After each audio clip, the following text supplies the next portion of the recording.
Umani ng batikos sa mga netizen ang isang anti-smoking advertisement ng MMDA o ng Metro Manila Development Authority.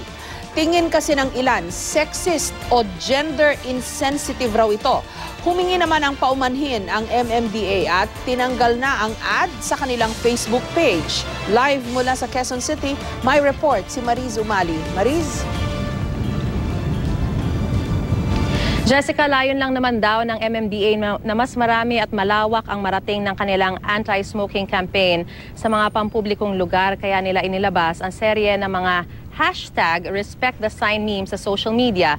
Di nila inakalang mamisinterpret ito ng ilang netizen, bagay na inihingi na nila ng paumanhin.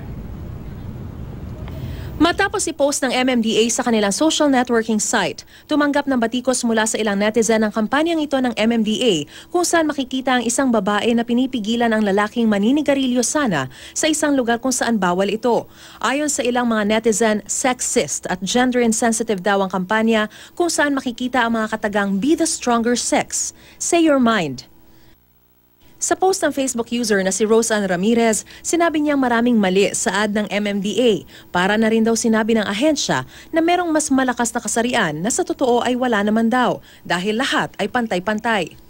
Sa isang text message, binatikos din ng grupong Gabriela ang kampanya para raw kasing pinagsasabong ang mga kasarian na hindi naman dapat, lalo pat may mga babae rin naman daw na naninigarilyo. Makitid at sumusunod lang daw sa stereotype ang ad. Sa kabila ng batikos, nakatanggap ang ad ng 183 likes at isinare ng 49.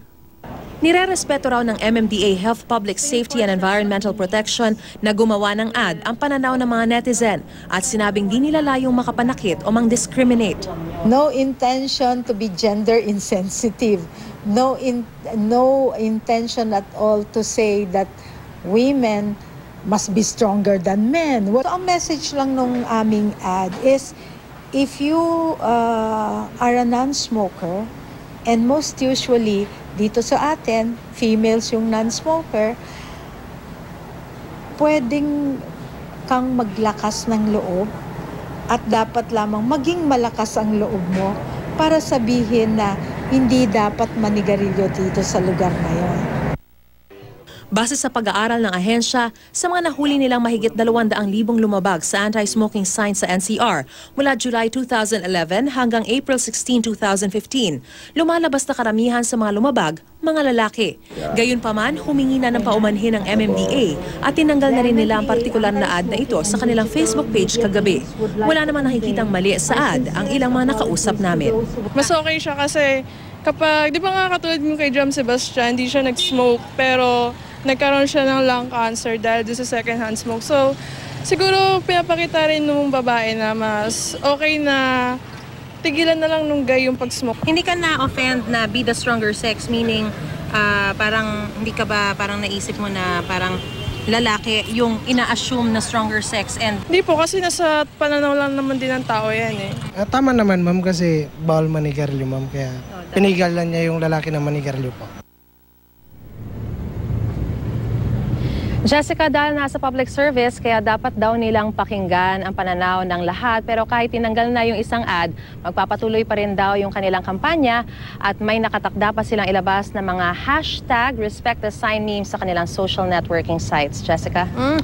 Parang nakikita naman natin siguro maganda yung intensyon, no? Parang ini-encourage nila yung mga kababaihan na maging malakas. Kaya lang, ang premise din kasi nung statement, ang mga babae ang weaker sex. So dapat mas magpakalakas sila. Parang ganun eh, di ba? May premise siyang ganun.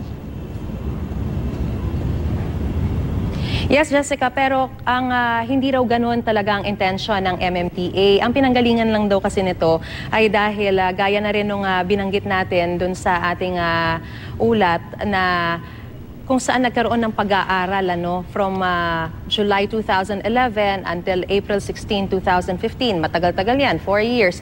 Sa lahat ng mga violators na umabot sa mahigit 200,000, 94% sa mga ito ay mga male violators. 6% lamang yung mga females. So kung ito yung pagbabasehan, bagamat wala dun yung intensyon na sabihin that the males are the stronger sex, kumbaga, parang sinasabi rito na since the females are, kumbaga, medyo sila yung less na smokers pagdating sa population, sana magkaroon sila ng confidence o yung lakas ng loob na magsalita na kapag dito sa lugar na ito, bawal ang paninigarilyo, magkaroon sila ng ganoong confidence nga o lakas ng loob na sabihin dun sa mga maninigarilyo, dun sa mga lugar na ipinagbabawal ito, Jessica.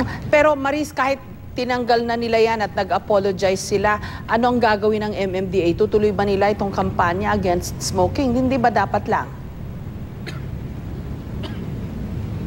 Yes, Jessica, definitely. As a matter of fact, dito sa #RespectTheSign na campaign nila, meron daw silang 32 memes na ginawa.